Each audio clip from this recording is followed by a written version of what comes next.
याद तो आती है, लेकिन देश देश सबसे पहले है, उसके बाद में घर है। मेन चीज तो वही है। उस सैनिक के शव का दर्शन तीर्थ जैसा होता है, चित्र शहीदों का मंदिर की मूरत जैसा होता है। हेलो नमस्कार, जय हिंद, वंदे मातरम। स्वागत करता हूं आपका इस नए चैनल पर। जाबाजो ध्यान रखना, आर्टिकल यहां भी फायर ब्रांड ही आएगा और धागा खोल ही आएगा। इस आर्टिकल के बाद आपको एक चीज निश्चित हो जाएगी कि आपको जहां कहीं भी मेरा वीडियो दिखेगा आप समझ जाएंगे कि यह वीडियो देखना है, क्योंकि इसमें कुछ तो अलग लाए होंगे। ऑर्डिनरी वीडियो ये बनाते ही नहीं है। ध्यान दीजिएगा, सबसे पहले आपको विजय दिवस की बहुत सारी शुभकामनाएं। 16,000 फीट की ऊंचाई, भारत के वीर जवानों की वो वर्दी चमचमाती हुई, सामने खड़ा पहाड़ियों पर पाकिस्तान, और पहाड़ियों पर होने के बावजूद थरथर कांप रहा है, क्योंकि 1999 का कारगिल का युद्ध चल रहा है। आज आपने देखा होगा इस जंतर मंतर पर एक पत्रकार कहता है कि जिस तरह छाती अड़ाकर तुम यहां खड़े हो, अगर वहां खड़े होते सरहद पर तो पुलवामा में लोग ये फौजी मारे ना जाते। और खड़े हो ना तन के, अगर इतना तन के बॉर्डर पे खड़े हो जाते तो पहलगाम में मर नहीं रहे हो। आप कमेंट में बताना, आपको इस मातृभूमि का ये जो प्यार आपको मिला है उसकी कसम है आपको, क्या ऐसा पत्रकार गिरफ्तार नहीं होना चाहिए? वो भारतीय जवानों से कहता है कि तुम ऐसे छाती अड़ाकर सरहद पर खड़े होते तो पुलवामा में ये मारे ना जाते। वो भारत की सेना को चैलेंज कर रहा है। मैं आपको आज थोड़ी कहानी बताऊंगा और जोड़ूंगा इसको उस आंदोलन से जिसको कुछ लोग अब जीत समझ रहे हैं। ध्यान दीजिएगा आर्टिकल को मेरे दोस्त। ये अटल बिहारी वाजपेयी साहब हैं और ये 1999 का 16,000 फीट की पहाड़ियों पर लड़ा हुआ वो वेलर है भारतीय सेना का, जिसमें धूल चटाकर पाकिस्तान को खदेड़ा गया था। मेरे दोस्त, जो सेना पर सवाल उठा रहा है, मैंने पहले ही कहा था, सेना के खिलाफ अगर एक शब्द आया, चाहे वो नेता हो, राजनेता हो, अभिनेता हो, कोई भी हो, मैं तो नहीं बख्शूंगा। आप बख्शेंगे या नहीं कमेंट सेक्शन में लिख देना। देखिए, आज लिहाज के मारे डूब जाना चाहिए उनको जो जंतर मंतर पर बैठकर आज खुशी से पूरी रात दिन आप हर काम कर पा रहे हो। किसकी वजह से? इस सेना की वजह से, क्योंकि सुरक्षा आपकी चाक चौबंद है। आपकी सरहदों पर वे जवान खड़े जिनको आपने गाली दी है, यह ध्यान रखना है आपको। देखिए, कोई भूल नहीं सकता कैप्टन विक्रम बत्रा को, जो कारगिल का शेर शाह के नाम से जाना जाता है। पाकिस्तान इससे छक्के चलते थे कि शेर शाह तो नहीं है यहां पर। दोस्तों ध्यान रखना, आज आपको एक सीख भी मिली है जंतर मंतर के इस प्रोटेस्ट से। जितने भी माता पिता हैं, जितने भी नौजवान हैं, हमारा यूथ है, आज इस वीडियो को देख रहा है तो नीचे कमेंट में लिख देना अगर मैं गलत कह रहा हूं तो। आज आपको सीख मिली है इस जंतर मंतर के प्रोटेस्ट से कि आपको किस तरीके की लड़कियों का चुनाव करना है, आपको किस लड़की को महिला शक्ति में रखना है, कैसे लोगों से दूर रहना है। यह आपको सीख मिलती है इस जंतर मंतर के प्रोटेस्ट से।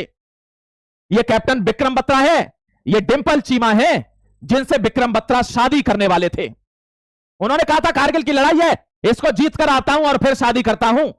आज भी डिंपल चीमा कैप्टन विक्रम बत्रा का इंतजार कर रही है। हमारे देश में झांसी की रानी पैदा हुई है, भूलना मत मेरे दोस्त। तो आपको यह चुनाव करना होगा कि आपको किसके साथ रहना है, किससे मित्रता करनी है, किसको मित्रता नहीं करनी है। अगर अभी भी आप ना समझ पाए तो आपकी भी जिंदगी ऐसे ही हो जाएगी जैसे आपने देखे होंगे, यूं ही पड़े रहते हैं लोग नशा करके।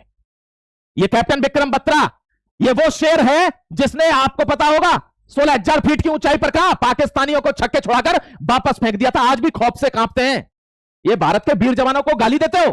ये देखिए, एक बात आपने देखी होगी, गाना गाया था बहुत पहले, कोई सिख, कोई जाट मराठा, कोई गोरखा, कोई मद्रासी, सरहद पर मरने वाला हर वीर था भारतवासी। हम भारतवासी रहे हैं। राष्ट्रगान में राजस्थान का जिक्र नहीं है। राजस्थान ने सबसे ज्यादा आक्रमण झेले मुगलों के, सबसे ज्यादा छाती राजस्थान ने अड़ाई है। राजस्थान का जनगणमन अधिनायक जया हो, भारत भाग्य विधाता। पंजाब, सिंध, गुजरात, मराठा, द्राविड़, उत्कल, बंगा, विंध्य, हिमाचल, यमुना, गंगा, उत्कल चलति तरंगा। अब इस समय राजस्थान का नाम नहीं है, लेकिन क्या राजस्थानियों ने इस पर आंदोलन किया कि सबसे ज्यादा मुगलों को हमने झेला और राष्ट्रगान बना? हमारा नाम ही नहीं है, हर क्षेत्र का नाम है, क्योंकि वे मातृभूमि की सेवा के लिए जीते, नाम कमाने के लिए नहीं। इस गाने में भी देखिए आप, कोई सिख, कोई जाट मराठा, कोई गोरखा, कोई मद्रासी, इसमें भी राजस्थान के उन वीरों का नाम नहीं है, राजपूतानों का। लेकिन क्या वो इस पर आंदोलन करके गए? नहीं, क्योंकि वे जानते हैं कि भारत का हर कोई वर्ग, हर समुदाय, हर हमारा भाई है। उनका नाम आ गया, हमारा आ गया, बात एक ही है। कभी टुच्ची सोच नहीं रखी है। ध्यान रखना मेरे दोस्तों, ये देखिए राजपुताना रेजिमेंट 2, ये दिगेंद्र कुमार है, नायक दिगेंद्र कुमार, ये वही कारगिल का वीर है जिसको highest second gallantry award in war time दिया गया है, महावीर चक्र। ये पता है कौन है? ये मशीन गन पर खड़े हुए थे, सामने से गोली आते सीना चीर कर निकल जाते। देखिए सीने में गोली लगने के बावजूद भी कोई शेर खड़ा रहे, वो होगा तो फिर भारत माता का सपूत ही होगा। जो लोग कहते हैं कि हमको मरने से डर नहीं लगता, वो या तो भारत का सैनिक होगा और या कोई पागल होगा। ध्यान रखना मेरे दोस्त, आप देख लीजिए ये दिगेंद्र कुमार, ये जो तस्वीर मैं आपको दिखा रहा हूं, ये तस्वीर में और ये तस्वीर में 27 साल का फर्क है। आज 27 साल हो गए कारगिल को, 1999 में हुआ था।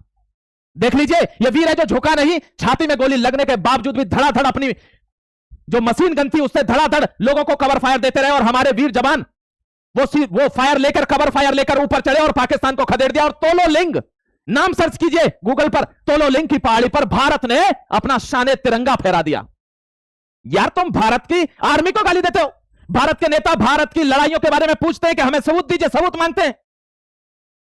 आज आपसे कुछ प्रश्न करूंगा और भारतवासी होने के नाते आपसे प्रश्न करूंगा, आपको जवाब भी देना है कमेंट में मेरे भाई। आगे बढ़ रहा हूं, देखिए ये देखिए, ये मेरा नहीं है, ये एक टीवी चैनल ने, एक न्यूज मीडिया हैंडल ने ये इंटरव्यू लिया, इसमें कहा गया इनका इस्तीफा लीजिए। मैं तो कहता हूं आप इस्तीफा प्रधानमंत्री का लीजिए। देखिए बड़ी बात बोल रहा हूं, मैं कहता हूं आप प्रधानमंत्री का इस्तीफा लीजिए। पता है क्यों? क्योंकि देखिए ना अभी कांग्रेस का ट्वीट के जयराम रमेश कहते हैं this is not the end, be still await PM's apology. हम इंतजार कर रहे हैं, अभी इसका अंत नहीं हुआ है, प्रधानमंत्री को माफी मांगनी है अभी। यार हर चीज की एक सीमा होती है, there is a limit of everything. किसी को इतना मत झुकाइए कि उससे डर खत्म हो जाए। देखिए ये कह रहे हैं कि अभी ये ओवर नहीं हुआ, और इन्होंने धमकी क्या दी है, Congress won't allow parliament function even now. ये सारा काम किसके लिए कहा? वहां से गृहमंत्री कहते हैं कि कोई भी देश का पद, मंत्री का हो, प्रधानमंत्री का हो, गृहमंत्री का हो, देश से ऊपर नहीं है, इसलिए युवाओं की भावना का सम्मान करते हुए इस्तीफा दीजिए। लेकिन ये क्या करें, और वो किस लिए हुआ कि जिससे सेशन सत्र चल सके, पार्लियामेंट सत्र चल सके, और जो कानून है जिसके ऊपर इतना बड़ा दंगा सपोर्टेड हो गया, आज वो कानून पास होना चाहिए। एफसीआरए का लिखिए कमेंट में, पास होना चाहिए कि नहीं। और अब कांग्रेस कहती है कि हम हाउस को चलने नहीं देंगे। मेरे भाई मैंने अभी क्या कहा, चलिए आप प्रधानमंत्री का इस्तीफा लीजिए। देखिए मैं कहता हूं प्रधानमंत्री का इस्तीफा हो गया, चलिए किसको प्रधानमंत्री बनाएं? अगर इस्तीफा होगा प्रधानमंत्री का तो किसी को तो बनाएंगे, इसको बना दें, इसको बना दें जो मुख्यमंत्री पर पद पर होते हुए इस्तीफा नहीं दिया, जेल भी काट रहा है, इस्तीफा नहीं दिया, जो सर्जिकल स्ट्राइक होती है उसके सबूत मांगता है सेना से कि दिखाइए कहां आपने क्या किया है, मुझे नहीं पता। बना दे प्रधानमंत्री, या इस आदमी को प्रधानमंत्री बना दें जो एक जाति से बाहर नहीं निकल पा रहा है, एक जात से ये देश चलाएंगे। इसको बना दें कि पता ही नहीं है, जिसको एक तबका है बड़ा लंबा चौड़ा, वो तबका खानदानी विरासत को कायम रखते हुए पिछले 10-15 साल से धक्के पे धक्का दे रहा है कि नेता सिद्ध करो, नेता सिद्ध करो। एक आदमी नेता ही सिद्ध नहीं हो पा रहा, बना दें। मैं तो कहता हूं इनको बना दीजिए, जिनके पिताजी कहकर गए थे रेप के ऊपर के कोई बात नहीं, जवानी में लड़कों से गलतियां हो जाती हैं। उन्होंने अपने बच्चे को मुख्यमंत्री बनाया, अपने आप से थोड़ी बने। उन्होंने कहा है, उनका स्टेटमेंट है कि पूरे भारत में किसी ने अपने बच्चे को मुख्यमंत्री नहीं बनाया, मैंने बनाया है। वो बात अलग है, मेरी बात माने ना माने, इज्जत करे ना करे। योगी जी विधानसभा में कहते हैं कि शर्म आनी चाहिए तुमको, तुम अपने बाप की इज्जत नहीं कर सकते। देख लीजिए स्टेटमेंट है टीवी पर, बना दे प्रधानमंत्री। मैं तो कहता हूं सारी जड़ को ही खत्म करिए। यहां जय भीम के नारे लगते हैं, यहां जय मीम के नारे लगते हैं, जय भीम के नारे यहां लगते हैं। एक तबके को लेकर चलने वाला कोई नेता देश चला लेगा क्या? कभी नहीं। यहां देखिए मैं तो कहता हूं इन दोनों भाइयों में से किसी को बना दो, अच्छा रहेगा, सारी जड़ी खत्म हो जाएगी। क्यों कह रहा हूं? क्योंकि इन्होंने एक भाषण दिया था उत्तर प्रदेश में आकर कि जितने भी पुलिस वाले हैं, फोर्स वाले हैं, कान खोलकर सुन लो, हमेशा ये प्रधानमंत्री नहीं रहेगा फलाना, हमेशा फलाना आदमी उत्तर प्रदेश में मुख्यमंत्री नहीं रहेगा। जब ये चले जाएंगे गुफाओं में तब तुम्हारा क्या होगा? ये क्या था, ये क्या था?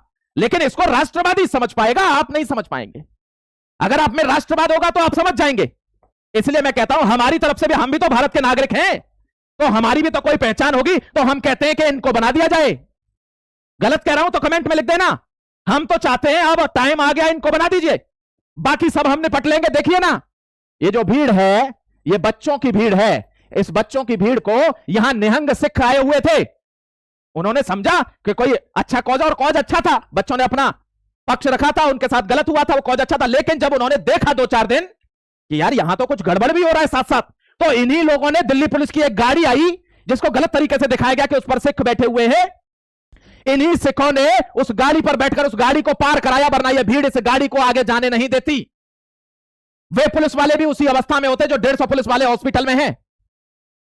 सही तो सही है, गलत तो गलत है। आपको इसीलिए कह रहा हूं, और इस तंत्र को, अगर योगी आदित्यनाथ सब कहते हैं कि हमारे हाथ में माला है तो भाला भी है, अगर आप अपनी शक्ति नहीं दिखा सकते प्रशासन में बैठकर, ये जो दंगाई हैं, ये जो असामाजिक तत्व हैं, यही आपके सामने अगर सड़क पर झाड़ू लगाकर आपके लिए अगर रास्ता ना दे तो नाम बदल देना, ये इनका स्टेटमेंट है।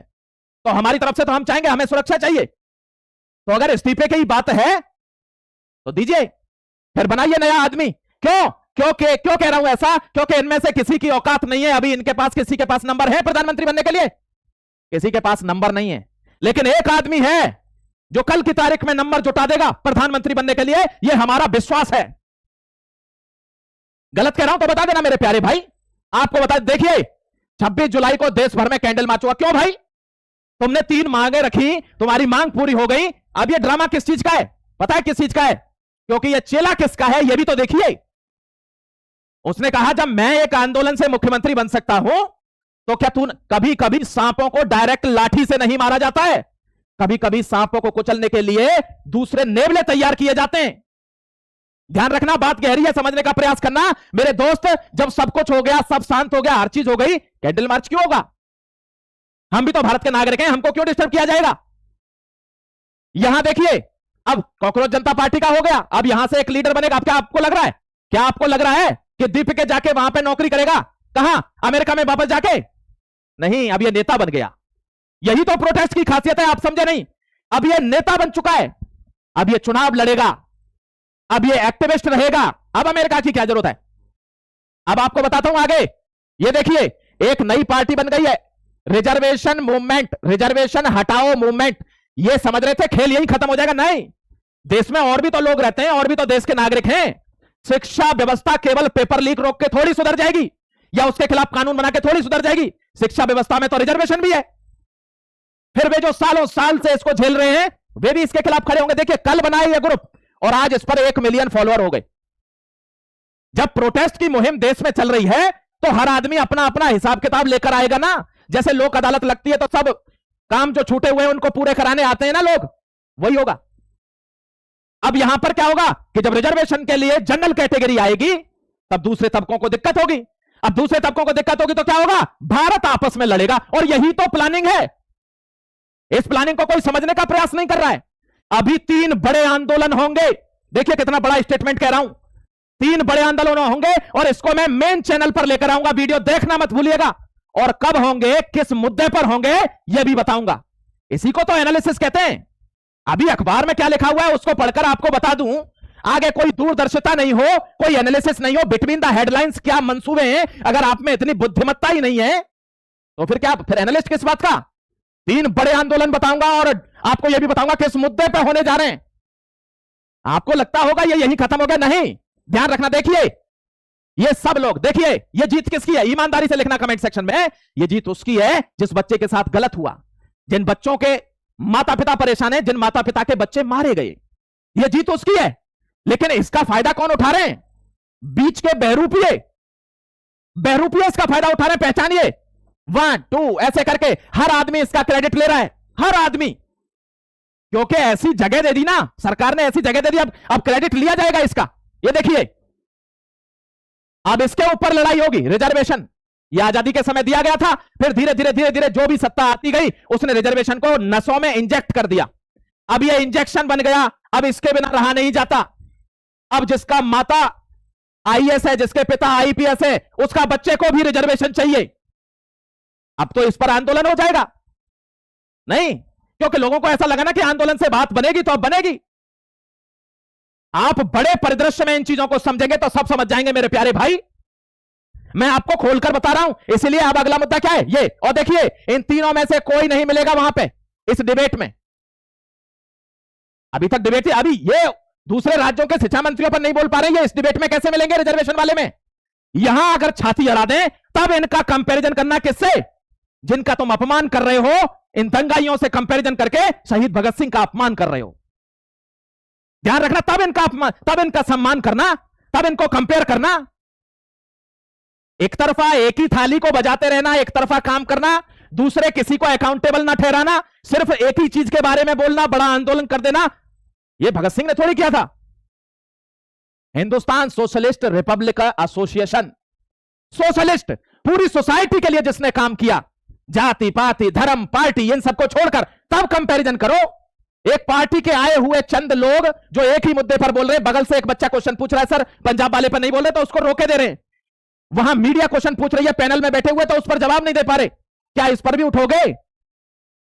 ध्यान रखना मेरे दोस्त, एक तरफा फिल्म एक तरफा ही होती है। खैर, ये नए एजुकेशन मिनिस्टर हैं, ध्यान रखिएगा। नारे लगे थे कहां पर? यही नारे लगे थे जंतर मंतर पर, मनुवाद से आजादी, ब्राह्मणवाद से आजादी, फलाने से आजादी, धिकाने से आजादी, जो आजादी मिली नहीं रही थी, और सब शांत हो गए। देखिए, यह व्यक्ति ब्राह्मणी है, यह व्यक्ति आरएसएस मुर्दाबाद के नारे लग रहे थे, आरएसएस से हैं 35 साल से, सब शांत हो गए। क्यों? क्योंकि केवल हु हल्लड़ था। यहां से काम होता तो अलग टाइप का काम होता, समझ गए? तो सरकार की इसमें हार है ही नहीं, इट्स अ विक्ट्री। मेरे प्यारे भाई, ये भी देख लेना, आप देखिए। अब आपको एक चीज बता देता हूं, पेपर लीक पर क्या जो माफिया पेपर बेचता है उसकी कोई डिमांड नहीं करेगा तो क्या पेपर बिकेगा? नहीं बिकेगा। तो वे मां बाप भी अब धरे जाने चाहिए, 3 महीने के अंदर इसकी जांच पूरी होगी। अब मां बाप, क्योंकि बच्चे जो नीट का पेपर दे रहा है, उस बच्चे पर इतना पैसा नहीं है कि वो पेपर खरीद लेगा लाखों में करोड़ों में, तो उसके पीछे गुनहगार कौन है? उसके पीछे गुनहगार है उसके मां बाप। पेरेंटिंग की कमी आपने जंतर मंतर पर भी बहुत बड़ी मात्रा में देखी होगी। यह पेरेंटिंग मिस्टेक भी है कि हमने बच्चों को क्या सिखाया है। विरोध तो पुराने जमाने में भी हुए, भूख हड़ताल भगत सिंह ने भी करी थी, उन्होंने त्याग किया था, सैक्रिफाइस किया था, यातनाएं झेली थी। यह नहीं किया था जो देखने को मिला नई जनरेशन में। तो कहीं ना कहीं मां बाप भी जिम्मेदार होंगे, क्योंकि पैसा तो यही देंगे खरीदने के लिए, बच्चे पे तो पैसा है नहीं, तो उनको भी अकाउंटेबल ठहराया जाना चाहिए। और उन दलालों को भी पकड़िए जिनके पास हर चीज हैकिंग है, करिए उनका पूरा खेल खत्म। ढूंढिए उनके सारे मोबाइल फोन, सारे media handle, YouTube, Telegram, WhatsApp और इंस्टाग्राम, ढूंढिए कहां से क्या आया है, और एक एक को छानबीन करके ऐसी सजा दीजिए। पहले तो 10 करोड़ रुपए लीजिए और फिर सजा दीजिए, तब आएगा मजा। ऐसे मजा थोड़ी आ जाएगा हल्ला मचाने से। क्या गलत कह रहा हूं क्या? ये देखिए, बिहार लोक सेवा आयोग, सारे लोग वे हैं जो इसमें मेन निगरानी पर थे, सरकारी लोग, उनके गुर्गे होंगे कुछ, फिर गुर्गों के गुर्गे होंगे। करिए ना भंडाफोड़ 2-3 महीने में। और मैं क्या कहता हूं, एक बात बताता हूं आपको मेरे प्यारे भाई, एक कमीशन है जिसका नाम है यूपीएससी। यूपीएससी, इसमें आज तक, यूनियन पब्लिक सर्विस कमीशन, आज तक कोई पेपर लीक नहीं हुआ। पता है क्यों? क्योंकि कॉन्स्टिट्यूशनल बॉडी है। आप इसको, एनटीए को कॉन्स्टिट्यूशनल बॉडी बनाइए, इसके अंदर जब निगरानी के साथ एग्जाम होंगे, एक एग्जाम लीक नहीं होगा। क्या कांग्रेस जनता पार्टी ने यह आवाज उठाई कि make it a constitutional body? अरे बुद्धि होगी तब उठाएंगे ना। वे तो किसी पार्टी को सर्व कर रहे थे, बच्चे बहकावे में आ गए। कोई कॉन्क्रीट प्लान दिया अपनी तरफ से, कोई मैनिफेस्टो दिया कि यह चीज इंप्लीमेंट होनी चाहिए, सरकार अपने हिसाब से करेगी। यह सबसे बड़ी बात थी कि आप इसको कॉन्स्टिट्यूशनल बॉडी बनाइए, जिसके द्वारा जैसे यूपीएससी का एग्जाम कभी लीक नहीं हुआ, वैसे इसका भी एग्जाम कभी लीक ना हो। जय हिंद, वंदे मातरम। फिर मिलता हूं एक और नई एनालिसिस के साथ। जुड़े रहिए चैनल को सब्सक्राइब करके। जय Hind, Vande Mataram, God bless you.